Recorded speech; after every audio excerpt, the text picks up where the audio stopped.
The most successful people in the world all have one thing in common. They've learned how to think big by developing a perspective of possibility. And the good news is, we all have the potential to apply the same strategies to achieve amazing things in our work and lives. Hi, I'm Rob Hartnett, and as your Chief Possibility Officer and host, I'm here to inspire you to become the star of your world as a person of possibility, through learning how people from all areas of life are thinking big and chasing down their dreams. I have some special guests today. Very excited today to have the team of Harding Wilmot Sailing along today. Annie Wilmot, Laura Harding, welcome to the show. Thanks for having us again. Great to be back. Well, I was thinking about you guys and what an amazing 2024 for you guys. Fifth in the 2024 Worlds in the 49er FX, sixth in the 2024 Euros. But most importantly, seriously, let's celebrate the fact that you're a return guest on my podcast. That's where it's all at, right? Okay. It's a very small, unique group. Not many have made this back. So good news is, ladies and gentlemen, if you want to get more background on the girls, we did a podcast last year, about this time last year, in fact. And it was a lot of fun, and they passed the audition. So you're back. Yay. You're back again. And can I also say, not wanting to take any glory here, but honestly, just after the podcast with me came out, you guys started sailing faster. I'm sure. I literally look at the trajectory. Now, it hasn't improved my sailing at all, but it certainly improved yours. So, but look, on a great note, brilliant work in 2024. You must have been very pleased with how you went. But look, I want to just recap a little bit, get to know you two a little better as humanoids, because you are elite athletes, but you are still athletes, but you still are real people. So, all right, Laura, let's start with you first. Where are you from? Where's your principal city? Where are you based? Based in Victoria, home's Blackgowrie. I don't really say Melbourne because I'm not a city person. Yeah, nice. I love the beach. yeah, I love it. All right, what music are you listening to? Oh, I love folk and a little bit of country sometimes, but also just the hot hits of the week as well. All right, big tip. Have you heard of Nolene Hoffman? No. Okay, need to listen to her. You'll love her. She's about, God, I think she's only 23. Nolene Hoffman. She's from Canada, and she's just hit the high road because she's just done a duet with Zach Bryan, who recorded one of her songs, believe it or not. Oh, nice. So Zach, I'm a big fan of Zach, but Nolene Hoffman, one of my boys, actually turned me on to Nolene Hoffman, and if you've just said that, you'll love her stuff. All right, most recent concert you've attended? I had tickets to go to Noah Khan, but I didn't get to go. So I would say that I got to go. Noah Khan would have been good. Yeah. And do you use Noah Khan when you're doing workouts in the gym? It's mostly actually the pre-racing playlist. Oh, really? Yeah. I like the one. Yeah. What's he got? Is it breathing in, breathing out? That's why I use that one. Yeah. If you're a Noah Khan fan, he actually reckons you need to be a little bit mentally disturbed like Noah Khan. I got that on my Spotify, the little thing he said. I had that too. He's like, if you're not dysfunctional and got really bad family problems or bigger issues, you probably shouldn't be listening to me. I don't know how you got onto me. So I was like, I just love your music. Yes. Can I just listen to the music, man? Don't get so deep. And now you sail all around the world. So what's your favourite sailing venue? Ooh. Apart from Blackgowrie, obviously. So where else? Favorite sailing venue? Garda was pretty cool. We got to do that in an RS21, and that was pretty iconic. Yeah, amongst the cliffs, and it does look epic. It is on definitely a list I want to get to very soon. Okay, Annie, what city are you from? Sydney, but Northern Beaches. Yeah, I like that. I was waiting for the but. Yeah. Waiting for the but. Okay. What are you listening to? I also am a country fan, but I've been listening to a lot of Gracie Abrams lately. Oh, yeah, so have I. Yeah, a lot of Gracie Abrams. And of course, you know who her father is. No. That's J.J. Abrams, the film director. Oh, of course it is. Yeah. So, but all kudos to her, because it would have been harder to get a gig as Gracie Abrams. So, she's fantastic. She's really, really great. We like her too. Most recent concert? Hosier. a Oh, couple of years ago. a couple of Yeah. years ago. Yeah, that's just He, dedication to sailing. Haven't been there for 2 years. That's right. he is fantastic though. If you ever have the chance to go see him, Yeah, it's yeah, insane. it's unbelievable. And favorite sailing venue for you? Um, I'd also say Garda, but I think Palmer's pretty iconic. Can't really go past Palmer. We go there Yeah. every year. Yeah.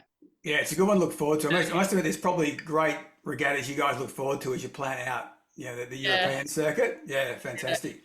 All right, I'm going to take you back a little bit now because, Annie, it was a great quote you made. And it was just before you started getting back into training again. You made this comment. You said, I'm just going to read the quote or get as close as I can, but it was something like, I'm looking forward to sailing again. I'm looking forward to pulling ropes and not pushing buttons. And Yeah. tell us a little bit about what you meant by that. Yeah, definitely not the pushing mental buttons, but as well. Yeah, I guess on the America's Cup boat, everything is battery powered, and I was the trimmer on the boat, so I had this little button panel, and it had about 8 buttons. And I knew exactly where each one was and what they did, and how they operated and how I could use them. And it was pretty funny that you don't have to be that fit to push a button. That's the joke we've had since we all were sailing the cup. Yeah, and then now it's back to pulling ropes. The hands are sore. The hands were sore the first week of sailing. Yeah. We both were like, oh gosh, we're not used to this. 6 months out of the boat, not pulling ropes. Well, you'd be, I guess you can have a career after sailing, could be an IT director where you're just sitting down there and pushing buttons and watching stuff. They don't seem to be that fit. Now, let's talk a little bit about this, though, because what you did was pretty spectacular. So you just dropped in the fact that you're doing the America's Cup, as we do. Tell us about that, though, because you guys were involved in the Women's America's Cup. What was so special about that? And how did you get involved? Yeah, I think the Women's America's Cup, it was super special because it was the first time that females had their own competition. So it was females against females. And there were 6 boats on the start line, but 12 boats all up. So we had so many great females in the sport all competing for one trophy for the first time. And, we had Olympic medalists, we had Volvo ocean races all competing for the same thing. And it was just super special. The environment that we had on the on land, like around the dock, was just I forget the word, but it felt so special. Like everyone was happy to be there. They knew how important it was, but it was more just super exciting to be able to to have been given the opportunity to be there, I think was the main thing. I love how the fact that I think it was really important to remain present because it was special. And I kind of think it was 2024, we finally got round to it. Like, for you guys, it must seem like finally, right? But I think it's really important, Annie, the way you said that experience, because I think there was a special vibe happening that was important to recognise that you were part of that. And I think that through all your careers going forward, no one can ever take that away from you, that you were there on day one of that America's Cup. How did it feel for you, Laura, in that environment? I mean, it was all a bit of a whirlwind those couple months. I came into the program a little bit later, just with things opening up, and the opportunity presented itself. So I was just pretty much soaking it all in the entire time, and had to really shake myself a couple of times to make the idea how important it actually was. It was quite easy to get a little sucked into just the racing and putting your head down and trying to do well, because we're all competitive. But it was pretty special. The first briefing we had before the event started, before the training, we had all the teams in one room with all the race management, and it the vibe in that room was just next level. I've never experienced anything like it before. And everyone was just, wanting to be a part of it and wanting to and keep pushing for women in sailing. So it was, pretty cool. Yeah, it was probably the first time it's been unified, isn't it? So I was going to say the first time you've kind of all been as a group, because they've been, as Annie said, you've got Volvo 70 sailors, you've got Olympians, you've got people from different aspects of this crazy sport, which people don't really understand a lot of. It can be, from ocean racing to, small dinghy racing, you're all doing sailing, right? But you're all probably the whole group, first time probably ever, I imagine, in a room. Yeah. It was pretty cool. There were people who we look up to who we hadn't met before, or people who we were learning where they came from and what they did and how incredible they are and what they've accomplished all in one room. It's kind of like you look around and you're just like, whoa. That's a fantastic experience. But also you had other experiences. I think, Laura, you're telling me that you use the simulators a lot. So to get to push those right buttons and drive this thing, it's different than what you normally sail. How much time was on the simulator versus out on the boat actually sailing it? Lots. Yeah. I think they started counting the hours when everyone first got in the simulator, and then by the time they got to, it was at least like 500 hours. Everyone. Wow, really? Yeah, it was too many. So what time period was the 500 hours? Was that like the 2 months or the month, or what was that? No, it was about from October to, when did you join? August? Yeah, October to August. Right. Okay. A couple months, but we were doing some of us were doing 5 days a week, sometimes double sessions. Right. It was the only tour we had for about 6-7 months, and it was the only thing that made you feel like you were working towards the cup and being able to be on the boat. Right. And then as we got closer, other opportunities sort of presented themselves. We could charter days from another team, so we chartered 4 days on the French boat. But yeah, it was a lot of time in the simulator, a lot of time looking at screens. Yeah. Classes. Yeah. Do you speak French? No. Do you read it? I'm just imagining they probably had to set up with French language all through the boat. You guys get out there and go, huh? Because pretty much you got to go beyond croissant to probably sail it. So they were pretty good with us at being able to speak English and us in that way. But anything. So at the start, when we first jumped on the boat, we had 2 French and 2 Australians just to get us, get the ball rolling and get in the boat. And occasionally they'd speak French. The 2 people on board would speak French to each other, and we're just either driving or trimming with just not knowing what they're trying to do, what they're trying to fix. You'd be doing 30 knots confused. Yeah. Well, I think that's the case too, because I was thinking about before. I mean, you two would have to be 2 of the fastest women on yachts in this country, wouldn't you? I mean, the speed the F49 or FX goes. Plus, you've now done the America's Cup. I mean, the speeds that you can do on water. Just from a brain sense and a comprehension side of stuff, it just fascinates me. I mean, you must know it yourselves, like that speed of that thing, plus also the risk of that thing. I mean, it's kind of like, well, it seems to be, I mean, tell me, but it seems to be always like one turn, one trim off, like falling off the foils and nose diving, or just catapulting itself into oblivion. Would that be true? Yeah, you're pretty on edge a lot of the time, but when you got into racing, everyone else is doing the same speeds around you.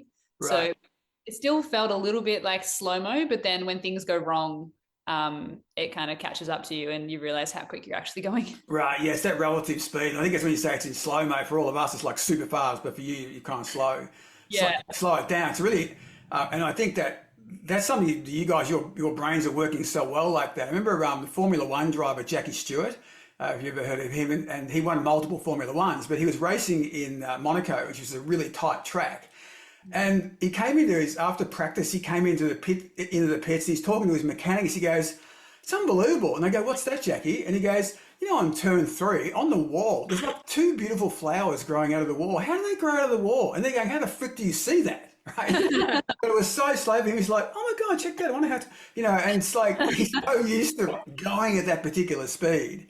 Yeah. And I remember the world MotoGP champion, Barry Sheen, who's passed away now, Barry would say that sometimes he'd be doing he's doing 250, 280 down the main straight. And he'd be thinking to himself, Jesus, where did I put the car keys? Did I leave them? And he said, all of a sudden you'll hit a bump and you'll be back into reality really fast. And he says, actually, I say, oh, am I taking Stephanie out tonight? Are we doing pizza? And he's just like, oh, back into it. So I think it's that kind of experience, isn't it? That speed that you were doing. The other thing I wanted to ask you about, so you were driving, Laura, some of the time, and Annie, you were trimming. Yeah. And you guys, as opposed to the big America's Cup boats, you didn't have the cyclaws. Is that right? No. So how did that work? You had the four of you on. So what was taking place with the cyclaws on the bigger boats? Was that all electronics or hydraulics or things like that? Yeah, we had three batteries in the boat to power everything. So powers the hydraulics, but depending on what you do, will dictate how quickly you go through the batteries. Okay. In lighter breeze, you go through a lot more, and in breezier stuff as well, because the flaps are all like autopilot. Right. So you set the targets on the boat, and you can manipulate it a little bit, but basically how hard those flaps are working that'll drain the batteries. So you can kind of maintain your battery power, similar to the 75s, how they have to decide, when they do a maneuver based on the power that the cycle is giving out. Right. But for us, it was a little bit easier, a little bit less. Yeah. Well, kind of less, I guess you can push the cyclaws harder to go if you do make that error as a trimmer or something. But with batteries, that's actually more intense in a way that your battery power's draining during that time. And I imagine as you're getting, I guess one of the skill sets would be actually using less battery power. I mean, as you got better and better. Would that be right? Yeah, in a way. So we had 2 sets of batteries that we'd rotate through on a day of racing. Right. The start boat, which we call the mothership, they had all the information of everyone's batteries. But when it came to the days where we were trying to fit in like 6 to 8 races, it really was trying to manage your battery power, because at that point, if one team was really low, but the rest of the teams were like still quite good on battery power, then they were just going to end the race for that one team, and the others would still finish the race. Right. So it kind of did come into like, okay, you have to manage the battery here, but we also need to learn how to sail the boat, and we still want to stay on foils, but it's what priority do you have when? That's massive decision making, isn't it?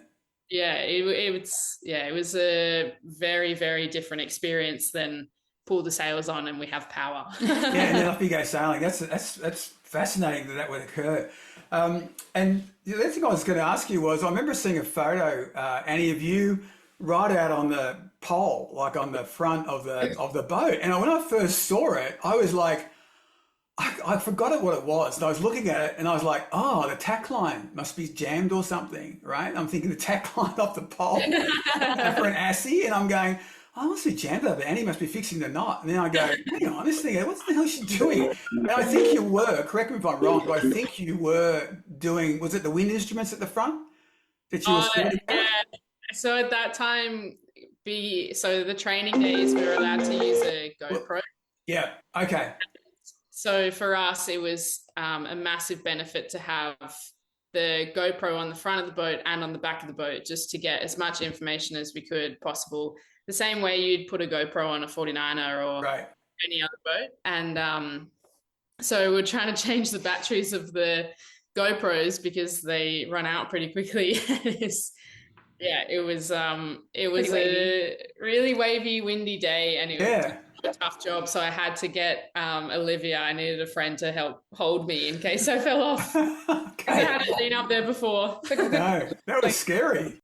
Yeah. Yeah. Well, okay, good. I'm glad we worked it out, because I know the wind instruments and everything else that are on the front of the boat are also super critical to being able to sail it. Like they're really important part of it. So yeah. Okay, great. I'm glad you clarified what you're doing with the GoPros. Definitely right. All right. So America's Cup done. You're back. You had a great experience doing that. Now you came back for a break. So what do you guys do in a downtime break? So what do you do when you finally come back and you're not actually training and you're not sailing America's Cup? What do you guys do to chill out? Apart from not go to concerts, but. Yeah, I think for me, for me, it differs, like depending on where the break is in the year, and I guess how fatigued I already feel. But this break, like the summer in Sydney, was seriously turning it on. It was hot every day, and good nor'easters coming through, so I did a lot of winging. A lot of winging. Okay. Yep. Yeah, and just eating a lot of good food and hanging out with family too much. And you wish they couldn't keep away from the water, but you're winging it, so that's good. All right, fantastic. Laura, what did you get up to? Pretty similar, actually. A little bit of wing. I'm not as good as Annie, so I'm working on it. Yeah. Need to get a little bit more time on the water than her, and a little bit of work here and there, and yeah, just spending time at home with family and friends, and yeah, Christmas and New Year's is always good because everyone else has time off too. Yes. Like, during the year, like we'll have time off. We'll have like 10 days off, like after an event, and you know it'll be winter, the middle of winter, and no one wants to. No one's around. Yeah. Well, I agree with you on that. I think it's really weird, isn't it? I think Christmas period it's like everyone's on leave, right? Around that Christmas New Year period, and like I always find like during the year, if I take like a week off, I feel like I'm wagging school. Yeah. What are you doing, man? Don't tell anyone, but I'm in Noosa. Just keep it low down. Don't tell the other 30,000 people that are here that I'm. You always feel like someone's like, oh, I'm working, man. Oh, I'm doing this, I'm doing that. Whereas Christmas time, everyone's like on holiday. It's like, or at least Australia is on holiday. So I think it's a great point. So now we switch back. So now you guys are getting sore hands, muscles coming into it, pulling on strings again. So you're back. I think this week or last week in the 49er FX. You were training in Lake Macquarie, I think first, and then you're down in Melbourne now training. So what's it look like from here? So you had a fantastic 2024. Of the campaign, let's just say in 2024, what are you going to do differently in 2025?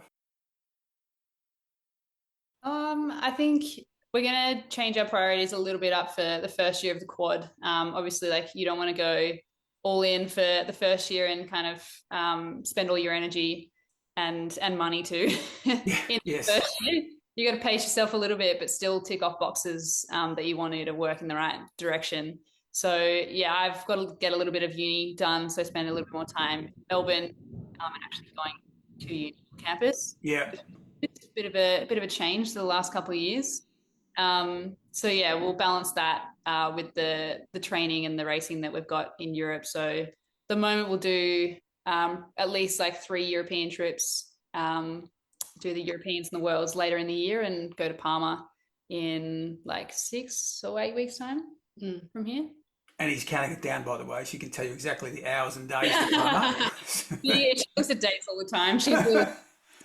Now, just come back a little second, Laura. You mentioned the quad. So you're talking about the 4-year campaign. Was the quad 1 year? So 4-year campaign to LA. Have you sailed in LA? Not yet. No. But we have a lot of friends who have. So we're trying to get as much info as possible. Well, and it's actually, I don't know what the flight difference is. It's probably shorter, isn't it, to LA than it is to Europe? Oh, yeah. Like 10 hours or so, which is significant. It's very good. It's just one flight straight to LA, no dramas. Yeah. Fingers crossed. The only hard thing is now we have to have a boat, a hull in 3 continents. Okay, yeah, I was going to ask you about that. So now, yeah, that's pretty much the only way to do it, isn't it? Yeah. Yeah. Okay, so first year is don't blow all the money. That's right. Don't blow all the money. Keep the money going. So there's 3 regattas. So you're going to do Palma. What else are you going to be doing this year? Probably world champ. Where are the worlds this year? Our worlds are in Cagliari in Italy. Oh, nice. Yeah. Island of Sardinia, down the bottom. And then we have, they're at the end of the year in October, and then we have our European Championships in Thessaloniki in Greece. Yeah, in the middle of the year. Yeah, so, one good thing is they're pretty good venues, aren't they? At least they sound good on paper. Yeah, exactly. They're all very spread out this year, so yeah, we do have to do 3 trips. But yeah, when you talk to someone who's not a sailor and you go, oh, I have to go to Greece and then I have to go to Italy, they don't really look at you like, oh, your life is really hard. That's right. Well, you got to flip that too. You don't have to, you get to. So it's a privilege. You get to go and you go to this place. It doesn't take it any away from being harder, because sometimes I remember talking to one of the professional cyclists. In fact, it was Cadell Evans, and he was in a post. He talked about, I'm riding the routes that I used to race on. And I made this comment. I said it's great now that you can actually look around rather than focus on the bum of the guy in front of you or the hub. And one of the pro cyclists was someone said, "Oh, your life is so good. You go through these Italian cities and French provincial cities." And he's going, "I literally don't even know where I am. I'm just like that. I'm just like head down. I'm working my team. I'm hearing that, and I casually glance and go, oh, that'd be great to come back with a family. And I don't know where it was. I just keep going. And I think sometimes less intense like that for you guys, you get to stop, have a race and come out and look at it a bit. But still, you're still there for a purpose though, aren't you? I mean, it's still, at the end of the day, it's a job for you guys. And so, results count. And so there's all that the added pressure that's on it. What percentage do you do racing versus practice? What do you reckon that would be ballpark? I think it changes each year, and each sort of quad that you have. I think like when we first started, the percentage of training versus racing, they were both really high. But for us, the training was super high. It was probably like 80% training, 20% racing. Right. It kind of balances out. And then I think it either stays balanced for a while and then eventually the racing kind of gets higher. Maybe we're in a bit of the balance moment. Yeah. No, it's a really good point. I mean, I was reading an article on one of the America's Cup guys was talking about where I think it's like nearly 90% is on the training and the practice, which you guys can relate to now, and then 10% is on the racing. And it's a really fascinating balance. It's actually very applicable to business. And a lot of people in business I've got people who listen to the show in business, they don't do any practice, right? It's just, they kind of just go in and do meetings and pitches and whatever they're doing. And they don't, it's like 98% would be, racing essentially, and 2% would be doing any rehearsal or role play. It's actually quite foreign. Yet in sport, it's literally flipped. Yeah. And it makes sense. And everyone goes, oh yeah, I do that in sport. You go to business, what do you do in business? I don't know, I haven't thought about it. You actually start to go. It's really interesting because people don't allow people to practice in business. That's the bottom line. But it's great talking to you because that's the flip, isn't it? And I love the quad thing. I think that's really smart too, Annie. That it changes over the period of time because you get to a point where you've trained out. Like you've got the skill set and the mindset done. And like I have a framework called mindset, skill set, tool set. And so you've got that pretty much nailed. But then the actual skill set is the racing skill set. That's a whole different ball game. That's where the rubber hits the road. You got to apply, and that's a whole different skill set that you then go and apply. So I think it's a really interesting formula. What happens then? So how far out do you plan? So with the 2025, and then you go to 20. Do you plan out second quad, which is 2026 and 2027? How far out are you guys going with the planning of what you're going to do? I mean, at the start of the quad, you do want to map out, I guess, where you think you will need equipment in terms of the budget. So you have to look like the 4 years in advance. Right. See, how you can maintain spending a certain amount of money for the trips you're going to do.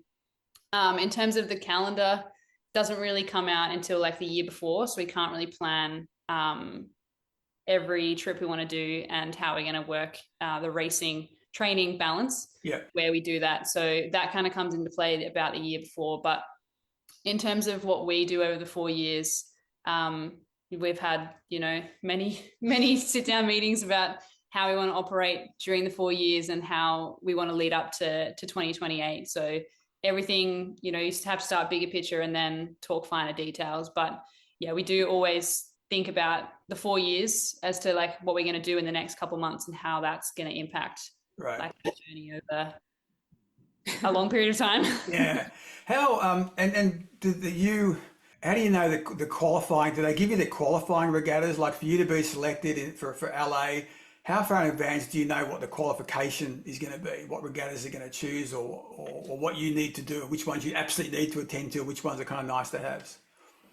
Yeah, well, it all kind of starts with the ISAF Worlds. So they happen once a quad, and it's the first time that anyone can qualify their country a spot. Yep. And so that is always given to you, like when that's going to be, is always given to you at the start of the quad. So we know that's going to be in the middle of 2027. Right. It's in the middle of 2026, but they've kind of done it different this time. So we actually won't find out in terms of Australian sailing and what they decide are going to be the qualifying regattas after that.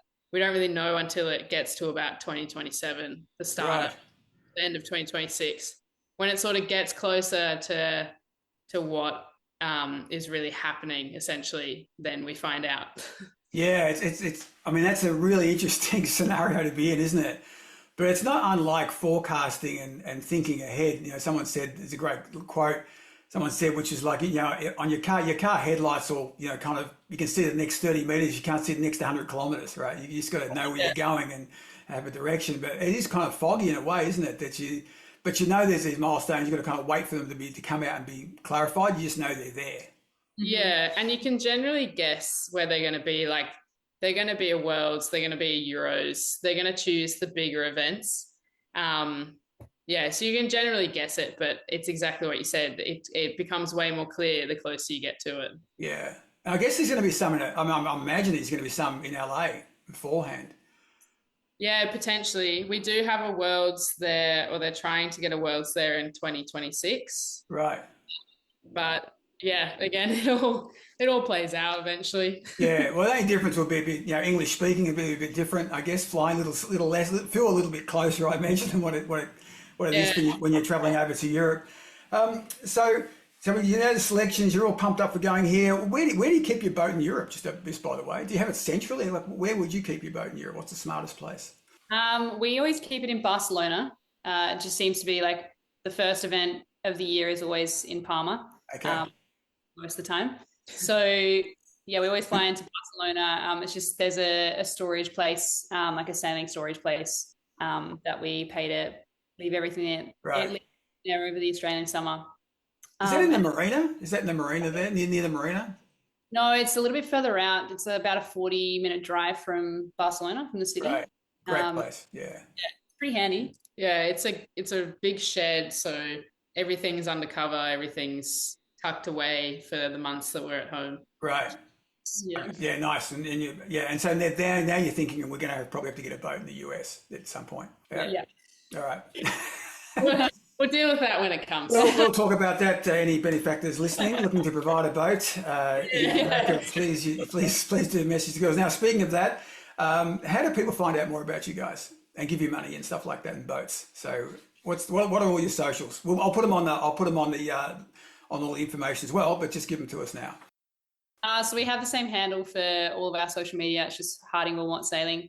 We're on Instagram, Facebook, LinkedIn, and we also have an Australian Sports Foundation page, which is linked in our Instagram profile. So everything's there. Everything's at Harding Wilmot Sailing. Yep. Everywhere. And you guys do a great job too, by the way. I'm really loving what you're doing on your socials, and I think you're ramping that up. You're doing more on your socials this year? Trying to. Yeah, it seems like you are. No, it seems like you are. And you just have to. The bottom line is, I tell people, you know, if you're in business or doing what you guys are, which essentially is in business because you've got to fund this thing, you're basically a media production house as well. Yeah. Right? And it's a real mind shift to think about that. And so grab that opportunity. So I love what you're doing on the story. It's just the capturing behind the scenes stuff is really cool. And so I think you just got to do that because that's part of what you do these days. It's part of differentiation. Not everyone can do it. A lot of people hate it. And I think but it is what it is. You know, you just have to do what you have to do. Hey, look, fantastic. Thank you for taking time to have a chat to us today. It's been awesome. And now you're sailing, so you're back sailing out of Brighton. For how long are you down here for in Melbourne? We're just finishing up. We're still at the lake. We've got a couple more days, and then I'll drive everything down. Okay. And we'll be down in Melbourne on and off for like a month. Right. Okay. And then it's pack up and go. Head over to cold Palma. Head over to cold but lovely Palma. All right. Well, thanks so much, Laura and Annie, for having a chat today. Really appreciate it. And looking forward to looking at all your results and, more importantly, your socials. Thanks for being on the show. Thanks for having us back. I hope you enjoyed this episode of the It's All Possible podcast. You can contact me at rob@robhartnett.com or my website, robhartnett.com, or on LinkedIn. Remember to check out the previous seasons and episodes of the podcast and the show notes for more details on this episode's guest. For more inspiration, remember to check out the It's All Possibility playlist on Spotify, which contains a collection of upbeat, positive music I use for inspiration in my live performances. Until next time, live with passion and a perspective of possibility.